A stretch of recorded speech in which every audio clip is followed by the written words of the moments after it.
Hello friends, welcome to my channel. இன்றைக்கி வெள்ளை பட்டாணி குருமா வைக்கலாமா? அதுக்கு 3 டேபிள் ஸ்பூன் எண்ணெய் விட்டுக்கிறேன்.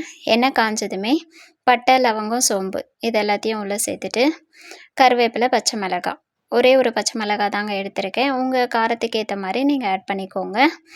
ஒரு பச்சை மிளகாய் எடுத்து வதக்கிக்கிறேன். வதங்கினதுமே 2 வெங்காயம் பொடி பொடியாக கட் பண்ணியிருக்கேன், அதை உள்ளே சேர்த்துட்டு நல்லா வதக்கிக்கிறேங்க. இந்த அளவுக்கு வதங்கினா போதும். பெரிய சைஸில் 2 தக்காளி எடுத்திருக்கேங்க, அதையும் பொடி பொடியாக கட் பண்ணி வச்சுருக்கேன். உள்ளே சேர்த்துட்டு அதையும் நல்லா வதக்கிக்கிறேன். இந்த அளவுக்கு வதங்கியிருக்கு. ஸோ இப்போ இஞ்சி பூண்டு பேஸ்ட்டு ஆட் பண்ணிக்கிறேங்க. இஞ்சி பூண்டு பேஸ்ட்டு நல்லா வதக்கிட்டு, இஞ்சி சரியாக வதங்கலை அப்படின்னா சிறுங்கசப்பாக இருக்கும். ஸோ நல்லா வதக்கிக்கோங்க.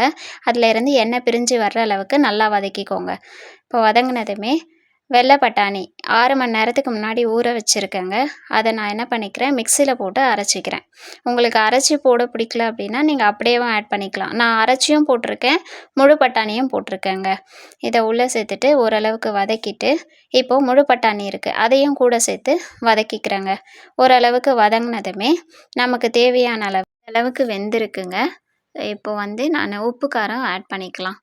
தேவையான அளவு மஞ்சத்தூள், மிளகாத்தூள், உப்பு இதெல்லாம் ஆட் பண்ணிவிட்டு லைட்டாக வதக்கிக்கிறேன். வதங்கி முடிஞ்சதுமே தண்ணி ஊற்றிக்கிறேங்க.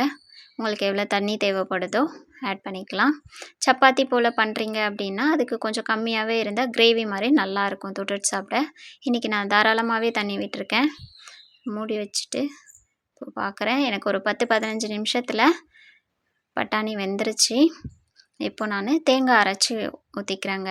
தேங்காய் ஊற்றினதுமே உங்களுக்கு தேவைப்பட்டது அப்படின்னா மிளகுத்தூளும் நீங்கள் ஆட் பண்ணிக்கலாம். நான் இன்றைக்கி 1 டேபிள் ஸ்பூன் போல் மிளகுத்தூளும் ஆட் பண்ணியிருக்கேங்க.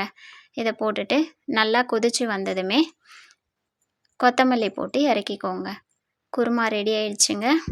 ட்ரை பண்ணி வெஜிடபிள் இல்லாமலே வெள்ளை பட்டாணி குருமா ரெடி ஆயிடுச்சு. ட்ரை பண்ணி பாருங்கள். இதை இட்லி, தோசை இந்த மாதிரி ஐட்டம்ஸ்க்கு தொட்டுட்டு சாப்பிட்லாம்.